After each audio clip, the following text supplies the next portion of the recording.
আহারে আল্লাহ নবী নবীরা নবী কথাটা বলছি না, আল্লাহ নবীর কথাটা শোনো শোনো। আল্লাহ নবীকে আল্লাহ কতটা ভালোবাসে, আমার আল্লাহ নবীকে আল্লাহ কতটা প্রেম করে।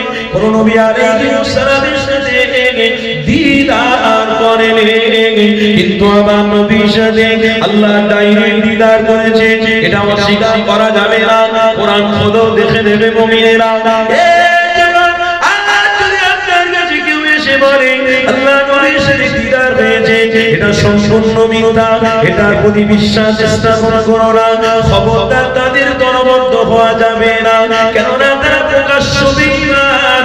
এই বেঈমানদের সাথী হওয়াতে আল্লাহ তোমাকে জাহান্নামী বানিয়ে দেবে। এই বেঈমানদের সাথী হতে যেও না, এই বেঈমানদের সাথ দিতে যেও না। এই বেঈমানদের অনুসরণ করে আমাদের মধ্যে ঈমান হলো মুহাম্মদুর রাসূলুল্লাহ। এই নবীকে আমরা ছেড়ে দিতে পারি না, এই নবীকে কোনদিনের জন্য ভুলে যেতে পারবো না। আল্লাহ নবীর নবী দয়া নবীকে রাতে ফেরেশতা জিবরাইল মসজিদে আকসায় যখন নিয়ে গেল, ওই মসজিদে আকসাতে নবীকে দাঁড় করানো হলো। আল্লাহর পক্ষ থেকে জিবরাইলকে বলা হলো, আমার নবী এখানে ইমামতি করবে। আপনারা সবাই ঘটনা জানেন, তার পিছনে শত শত শত লক্ষ আল্লাহর পয়গম্বর আমার নবীর ভিতরে ইক্তেদা করে নামাজ আদায় করবে। এখানে বোঝা গেল সমস্ত পয়গম্বরের থেকে আল্লাহ নবী নবীর মাকাম আল্লাহ বাড়িয়েছে। আরো জোরে বলো তরুণীরা, এখানে বোঝা গেল আল্লাহ নবীর মাকাম আল্লাহ বাড়িয়ে দিয়েছে। কেননা ওই নবী তোমাদের শাফাআত করবে, ওই নবী তোমাদেরকে নাজাত দেবে, ওই নবী তোমাদের ঘরে জান্নাতে নিয়ে যাবে। তরুণীরা, কোন নবী কোন নবী যিনাকে আল্লাহ বড় ভালোবাসে, ওই নবীকে ধরে নিয়ে হযরত জিবরাইল আলাইহিস সালাম আল্লাহ পাকের দরবারে নিয়ে যেতে লেগেছে। সাত আসমান ভেদ করে আল্লাহ পাকের আরশে শরীফে থেকে নিয়ে যাচ্ছে। আল্লাহ নবী নূর নবী নবীকে জাহান্নাম পরিদর্শন করানো হলো। আল্লাহ নবী নূর নবীকে জান্নাত পরিদর্শন করানো হলো। নবী আমার জান্নাত জাহান্নাম পরিদর্শন করার পরে সাত আসমানে চলে গেলেন।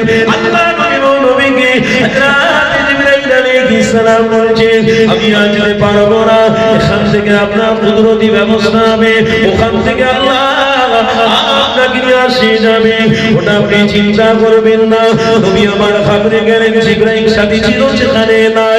আল্লাহ পাকের কুদরতি ব্যবস্থা দেন। আল্লাহ নবী নূর নবী দয়া নবীকে আল্লাহ নিজে কুদরতে ডেকে ৭০,০০০ নরনা তুলে দিয়ে ডাইরেক্ট দিদার দিয়েছিলেন। আরো জোরে বলো, আরে সেই নবীর কথা বলতে বলতে এতটা গুরুত্বই নিয়ে আসলাম। হে নবী আমার কথা ভেবেছে, যে নবী আমার কথা ভেবেছে, যে নবী উম্মতের কথা ভেবেছে, এই কথাটাই তো আলোচনা করছি না, এতটা গভীরতা ভিতরে চলে গেল। তরুণীরা, ওই নবী যখন আমার কথা চিন্তা করেছে, উম্মতের চিন্তা করার দরকার, ওই নবীকে নিয়ে উম্মতকে চিন্তা করার দরকার, ওই নবীকে ধরে রাখার জন্য উম্মতের চেষ্টা দরকার। ওই নবীকে হারাতে হবে না, ওই নবীকে ভুলে গেলে হবে না, ওই নবীকে ছেড়ে দিলে হবে না, ওই নবীকে হাতছাড়া করলে হবে না। কেননা নবী আমাদের জন্য পাথরের আঘাত হওয়ার পরেও উম্মতদেরকে ভুলে যায় রে। নবী তায়েফের ময়দানে গিয়ে অপমান অপদস্থ হওয়ার পরেও আল্লাহ নবী আমাকে আপনাকে বলে নে, বলে নে আল্লাহ নবী নবী জাহান্নাম পরিদর্শন করে এসেছিল। পৃথিবী জমিনে এসে প্রত্যেক সাহাবা কেরামদের বলেছিল, বাবারা জাহান্নামের সাথী হয়ো না বাবা, ফি নারি জাহান্নাম খালিদিনা ফিহা আবাদা। বাবা জাহান্নাম তোমাদের জন্য বড় কঠিন জায়গা বাবা, বাবা জাহান্নামের সাথী হয়ো না। জাহান্নাম যেন আল্লাহ আমাদের না দেয়।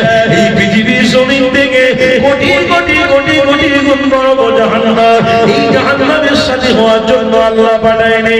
আল্লাহ বলেছে, ওরে আমার হাবিব, আমার বান্দা বান্দীদেরকে বলে দাও তারা জাহান্নামে যদি না যেতে যায় তারা যেন আল্লাহ নবীকে প্রেম করে তারা যেন আমার নিয়ামত নবীকে ভালোবাসে তারা যেন আমার নিয়ামতকে প্রেম করে তাহলে নাজাত পাবে মুক্তি পাবে নয় তারা নাজাত পাবে না মুক্তি পাবে না হে যুবকেরা তরুণীরা আর সেই তুমি আমার দাঁড়িয়ে রয়েছে মসজিদে নববীতে হঠাৎ করে আমার রাসূলুল্লাহ দরবারে হযরত আলী হুজুরের হযরত আলী এসে বলতে লেগেছে ইয়া রাসূলুল্লাহ হাবিবাল্লাহ আমি একটা সফরে যাব আপনি আমাকে ইজাজত দেন আপনি আমাকে পারমিশন দেন নবী আমার বলতে লেগেছে বাবা রে তুমি সফরে যাবে যাও আমাকে পারমিশন দিলাম কোনো অসুবিধা নেই বাবা যাও তুমি সফরে চলে যাও আল্লাহ নবী পারমিশন পাওয়ার পরে হযরত আলী দূর করে আগিয়ে যেতে লাগলেন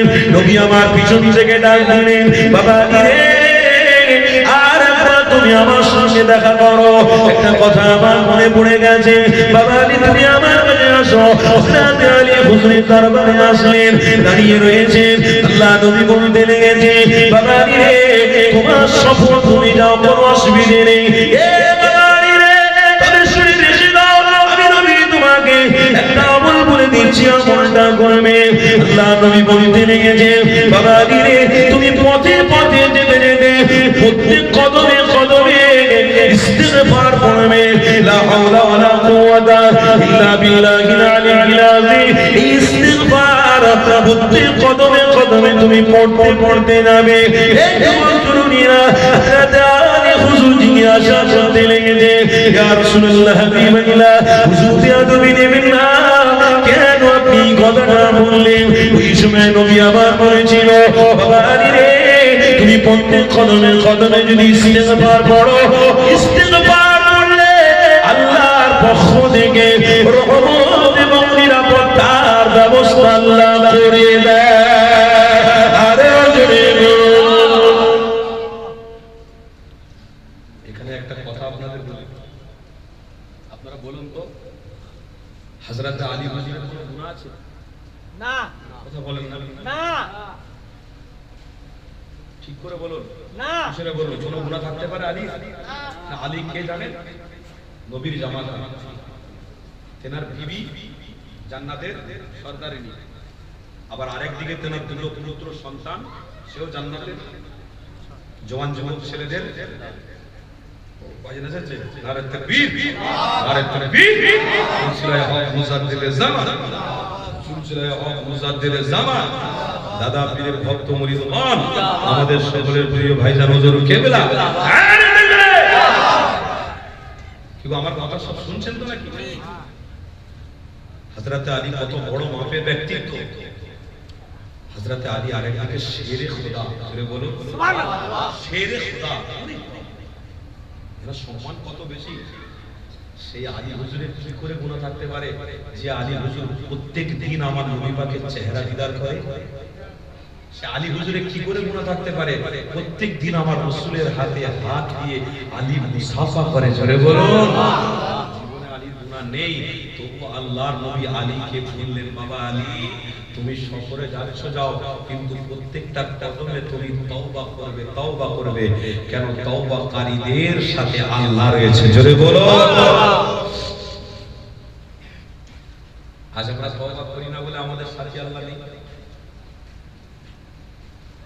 আল্লাহর পবিত্র কোরআন বলছে ওয়াহসিনু ইন্নাল্লাহা ইউহিব্বুল মুহসিনিন শুনছেন তো নাকি জি জি আল্লাহর পবিত্র কোরআন বলছে ওয়াহসিনু ইন্নাল্লাহা ইউহিব্বুল মুহসিনিন প্রত্যেকটা আমল প্রত্যেকটা ইসলামিক কাজ নিষ্ঠার সঙ্গে পালন করো ভালোবাসার সাথে আদায় করো কেন যারা ইসলামের প্রত্যেকটা কাজ ভালোবাসার সঙ্গে আদায় করবে তাদের সাথেই আল্লাহ রয়েছে জোরে বলো এখানে হযরত আলী হুজুর আমার রাসূলুল্লাহর ওই কথাটাকে নাও মানতে পারতেন কিন্তু পবিত্র কোরআনের ওই আয়াত ওটা তো স্বীকার করতে হবে আল্লাহর নবী বলেছিল প্রত্যেকটা আমল নিষ্ঠার সঙ্গে পালন করো তো নবী এটা বলেছে এটাও তো আমল জোরে বলো নবী বলেছে আমি আলী আমি যতই বড় যাই হোক না কেন আমি তো আলী আমার রাসূলের দিওয়ানা আমার রাসূলের পাগল আমার রাসূল বলেছে আমাকে ছাড়লে হবে না হযরত আলী পথ চলছে আর তওবা করতে করতে যাচ্ছে জোরে বলো এখান থেকে আমার আপনার শিক্ষা কি জানেন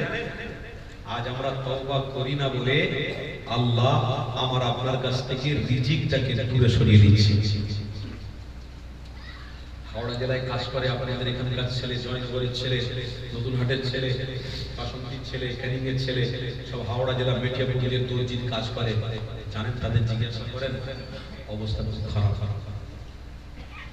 ওস্তাদের খবর নেন, কাজের বাজার আর নেই। কেন কেন নেই? আজ গবেষণা করে আমি দেখলাম যে একটাই আয়াতের এই ব্যাখ্যাটা আমি করতে পেরে নিজেকে ধন্য মনে করছি যে আল্লাহ নিজে বলেছে, তোমরা যদি আমি আমার রাসূলের না হও তাহলে তোমাদের সর্বপ্রথম রিজিক থেকে দূরত্ব রেখে দেবে। দুনিয়ার কত অর্থশীল আছে, দুনিয়ার কত অর্থশালী আছে, সব টাকা পয়সা এক জায়গায় করে ভাগ করে খা। দেখি আমি আল্লাহ আমার সাথে কে মোকাবিলা করি। কদিন খাবি খা, আল্লাহ সব বন্ধ করে দেবো। আয় তোরা কত বড় আমার বান্দা হয়েছে, আমার সঙ্গে মোকাবিলা করবি।